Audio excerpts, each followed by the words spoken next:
Welcome, everybody. Thank you for viewing this little special edition webinar on self-myofascial release, foam rolling, self-massage. There's many different forms and ways that we can say this, but we're all getting at the same technique.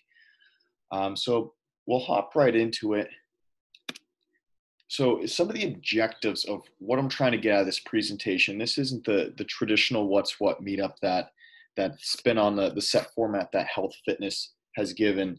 The major objectives that I'm trying to get to is understanding basically, the who, when, how, when, why, and where of foam rolling, basically. So I'm going to break that all down in the upcoming slides, along with the short and the long-term benefits of foam rolling, understanding what trigger points are, how to find them, what they feel like, what they look like, along with where to get a foam roller, what they look like. And I don't always like to use the terminology that is foam rolling because there's so many other forms that it comes in, such as, we'll talk about that later, but like the Theragun that we've recently obtained in the gym. It doesn't look like a foam roller at all, but it is the same principle. Along with that, and just the general rules of how to foam roll. Okay, so the do's and the don'ts, essentially. Okay, so and just basically how to practice some simple self-massage techniques on yourself. And everything's gonna be broken down into different pictures, and I'll try to talk our way through it. All right, so sorry about this, but we're gonna get through a little bit of the boring stuff first. So basically understanding what self-myofascial release is. So continually through this presentation, it's going to be more referred to as SMR or self-massage, but it stands for self-myofascial release. So if you really break that down, self meaning it's yourself, not someone else that's doing this act. You're doing it to your own body. Myofascial, so we'll break down what fascia is, as you can see down the road there, down the slide, and a release. So basically sending these signals to your brain to try to get a knot or a trigger point to release. So this is a method of eliminating or easing a trigger point and restoring tissue integrity and normal function. A self-massage technique performed by an individual who is experiencing muscle tightness or pain as a result of exercise, or maybe even the opposite, lack thereof any motion. It's sometimes used by those who wish to prevent this, so as injury prevention in the first place, as part of their general warm-up routine or cool-down routine as well. Fascia, a lot of you, let me give you the verbatim definition here, is the internal connective tissue beneath the skin that attaches, stabilizes, and encloses and separates muscles and other internal organs. So to make this sound very simple, this is how I kind of describe it to people, is if you've ever cooked a raw piece of chicken, you throw it on the grill, you throw it on the stove, whatever it is, and it kind of has this thick, slimy, kind of opaque, slimy covering over the chicken. So that's kind of what your muscles look like. Very similar. I mean, they have more striations in there, but you have that covering that surrounds your muscles. And what happens is the more you use it, the more you exercise, that fascia gets very, very tight because it's trying to, protect, and as we go back to our definition, attach and stabilize different muscles and the organs around it. So that's where we kind of get why we need to, do this release. So what are trigger points? Trigger points, you want to think of as hot spots, but they can be hot to the touch, but they're sore spots that form within a muscle or even a tendons. They're more sore to the touch. They can be hot to the touch as well, but a lot of people kind of get it confused with a hot spot. The trigger points prevents muscles from elongating to its full length. So you're going to decrease your range of motion because of these trigger points or knots, if you want to think of it like that. So releasing tension will relieve soreness and allow your muscles to stretch more effectively. So think of, if you have a rubber band and you tie a knot right in the middle of it, right? So that's kind of how your muscles and your tendons, it's got a little elasticity to it. So if you pull both ends of that rubber band, you're going to be making that knot, tight, and you're going to form knots, and you're only going to make it tighter. So that's why just doing a typical dynamic or static stretch, example of just bending over, touching your toes is static stretch, or walking with a lunge and a reach is a dynamic stretch. These aren't always the best ways to get out these knots or these trigger points. You have to manually get in there with the different tools that we'll talk about, or your hands, to get it out. So who and why should foam roll? that answer is pretty simple. Pretty much anyone can foam roll. Uh, you, we're going to break down the different rules on the coming slides. But, unless you have, major injuries, you don't want to be rolling over those injuries or joints. I don't want to get too ahead of myself, but some positions on a typical foam roller are going to be a little bit difficult and just straight up awkward to get into. Maybe you have, you're just not used to it. You haven't done it before. Maybe just the size of your body makes it a little bit more difficult to kind of move around on the floor on a foam roller. But there's many different tools that have been created in this market to help you hit pretty much any muscle from any position, whether it's sitting, lying, that you can do to yourself. So I don't want to claim I have, but they have found many different ways of creating different tools that we can help get to any spot, so anyone can use it. But basically, rolling muscle is going to help break up the adhesion, the scar tissue that forms on muscles after repetitive use or lack thereof usage. So that would be, why you would want a foam roll essentially. And who, once again, is basically anyone, unless, one of these rules that we come up to next fits your current situation. So this next one, basically, this is not all the foam rolling tools, but these are pretty much what you're going to find. And I believe these are what we have in our gym at 40 West. So we'll start top left with the Theracane. You see all these little knobs and handles on it. So that's a way that you can perform this self, massage on any part of your body. So, you put that hook, that hook goes on your back shoulder blades, and you hold the handle in front of your body on the other side. You can use those little knobbies on the long handle just to get into small little trigger points, whether it's on your quads, your thighs. Those little knobbies also work well in your forearms. And I have pictures right next to our foam rolling station of exactly how to use all of these tools in basically what muscles you want to hit with them. The next one going to your right is your typical traditional, it's actually the brand called Trigger Point. That's what that T is for, foam roller. That's just an 18-inch one, but we have large 136-inch ones as well.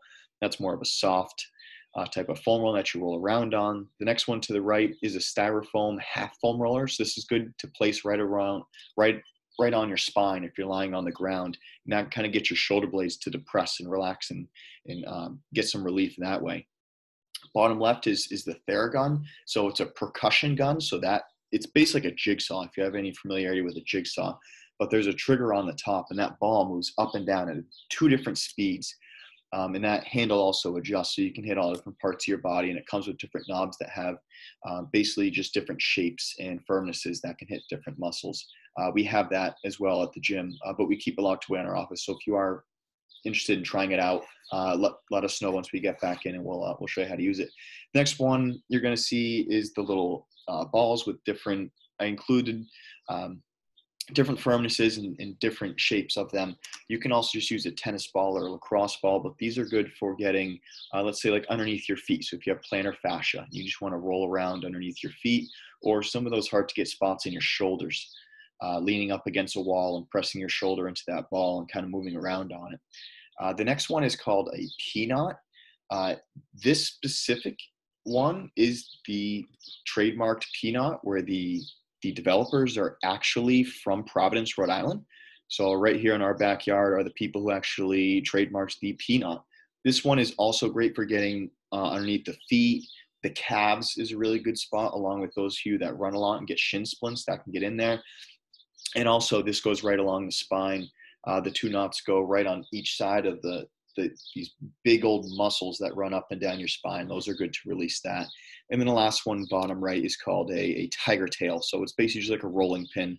It's a good way that you can, if it's a little more challenging, hit specific muscle that you're trying to hit from lying down, just sit down and roll this up and down on your quads or whatever it is. But as you can see, as I kind of explained them all, they all have their own, niches, so to say, of different muscles that they hit or areas of the body that they hit better. Not to mention, just depending on how you foam roll, you might prefer one to another. All of these are very, very easy to get pretty much anywhere. They're all over the market, anywhere from just going on Amazon to Dick's Sporting Goods, to just, local Marshalls or Stop and Shop, and Walmart, any place is going to have a lot of these. Or you can look at a local place called Perform Better, which distributes worldwide out of East Greenwich, Rhode Island, and they have every single thing you'll see here. Some of them are very cheap, such as, that half foam roller and the ball and the Theracane. You're looking at 10, 15 bucks there, and they can range all up to that Theragun, which is going to be, can be upwards of $900. So it also kind of depends on what your budget is as well. But like I said, we have all of these tools in gym, so you do not need to really go out and get some unless you want some for at home.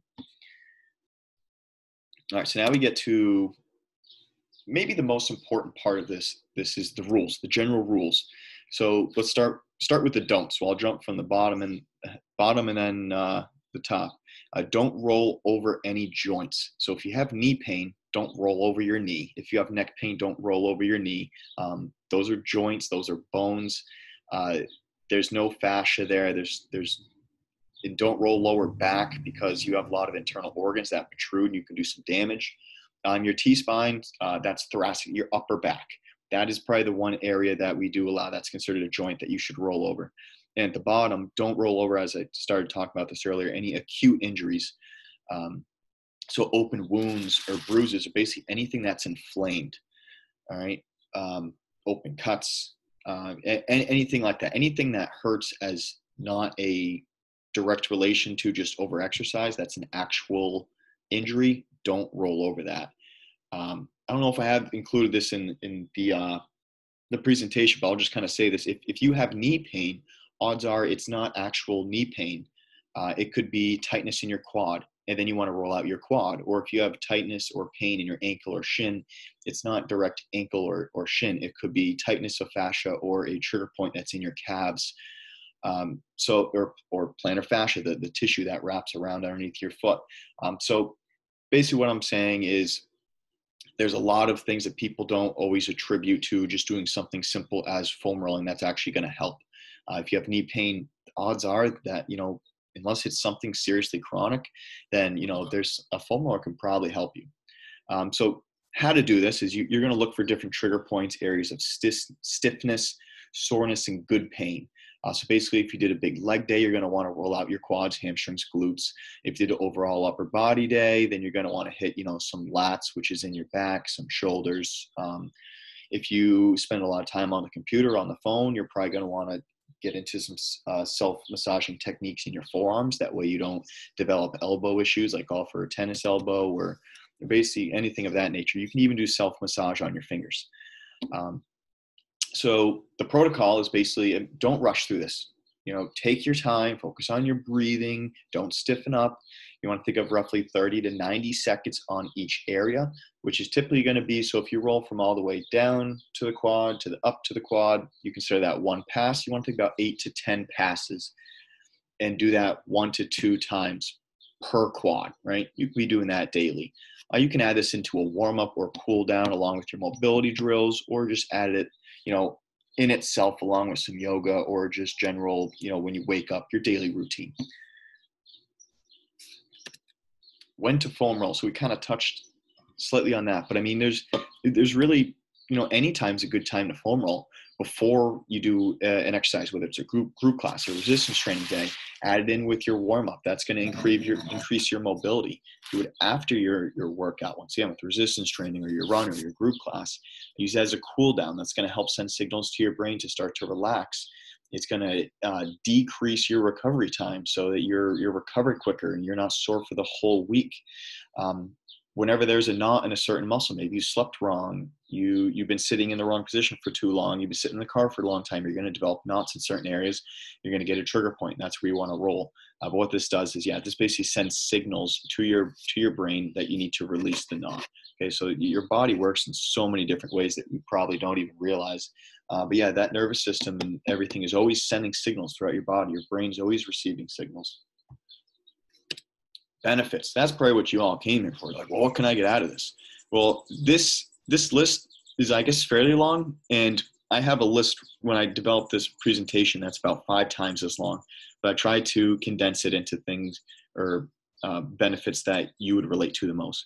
Something as simple as relieving stress. and promoting relaxation, help reduce pain or discomfort. It can improve your sleep. You see, they all intertwine as well. They can help with certain conditions such as anxiety, depression, fibromyalgia, arthritis, back and neck discomfort, all come back to the stress relief, releasing dopamine to your brain. Injury prevention, when you add it into your warm-up, correction of your muscle imbalances. If you have a knot on one side, your left glute, then it's not going to fire as much as your other glute, and therefore you develop these muscle imbalances, and that's when you get injured. So foam rolling can help with that. Long-term flexibility, so improving your range of motion around your joints. That's something that we all want as we get older. Improved tissue recovery. It's calming of the nervous system, and that's kind of why we use it with our cool down, is it also sends these signals to your brain to start to relax and calm down. We're going to get back to work. We're going to go to sleep, whatever it is. It promotes circulation, blood flow, and nutrient flow all around your body to help aid with recovery. This may even help, if you do it before household chores or activities such as yard work, great benefits there. So the options are really endless. The benefits are endless is where I want to get to. All right. So where to foam rolls? So kind of talked about this, but just to nail it home, muscles and areas that are recently targeted during a heavy workout. So, if you do that leg day, you're going to roll out the glutes, the hamstrings. Areas of muscles of imbalances and weaknesses, common tight areas of muscles. So if you sit all day, you're going to want to work on your hip flexors and your hamstrings because those muscles get the tightest. Your upper back because you round and you look at the computer and on your phone all day. So basically the rest of our slides, I'm going to give you little pictures of demos of how to hit these specific target areas. So we'll top into it. First one is your calves. So for those of you that run a lot or use the stairs, your ankles get very tight. You're going to want to roll out your calves. So as you can see, he's using the traditional foam roller right there. You just want to lie on the ground, put your calves right on it. Arms behind you, kind of like you're doing a dip, a bench dip, right? And just raise your butt off the ground using your arms and roll back and forth on that. You can see he has one leg crossed over the other. So you can put both legs down and get them both. If you're not feeling enough, then you can cross one leg over and put all your weight onto one leg and then do the other side.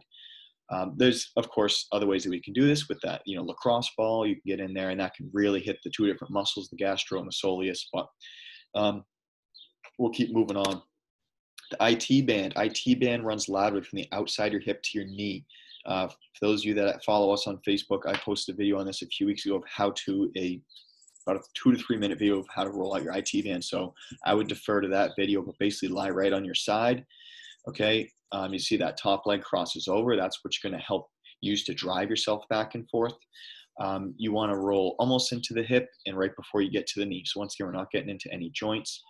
The one thing I will mention about this is females primarily are going to benefit from this more because they have different hip angle. Their knees naturally want to knock in and cave in. So their IT bands are almost naturally compressed. You don't want to roll directly on that IT band. For those of you that are wearing, I hope everyone's wearing pants or shorts or something, you're going to have a stitching line that runs right on the side of your body, right? From your hip to your knee laterally. That is exactly where your IT band is. You don't want to roll directly on that. You want to roll slightly behind it and slightly in front of it, okay? This is going to help you remember. Think of it as you're popping a zit, right? You don't just press right into the middle of the zit to get it to pop. You squeeze each side, okay? So that's what you want to think about with that foam rolling the IT band is get on each side, a little bit of front, a little bit back of it. Quads. I included this picture because you can do it with your legs fully extended or your knees bent. So when your quads are flexed or extended, either way is going to work. I like to do both with it. Basically, you're set up in a plank position with your foam roller right on the belly of that muscle, and you're just rocking back and forth right before you hit the knee and right before you hit the pelvis. Thoracic spine, so your T-spine, your upper back. So basically, just kind of sit down on the ground, put that foam roller behind you right in the middle of your back, and bend your knees. Just lean right back up against it. And you're going to roll roughly from your shoulder blades down to about your belly button. All right, so you can do this in 2 different ways with your arms. Put your hands behind your head and kind of cover your ears, like drive your elbows to point at the ceiling and roll back and forth. And then you can flare out your elbows. So they're pointing to each side. And just kind of let the foam roller do the work. Make sure to breathe with this one.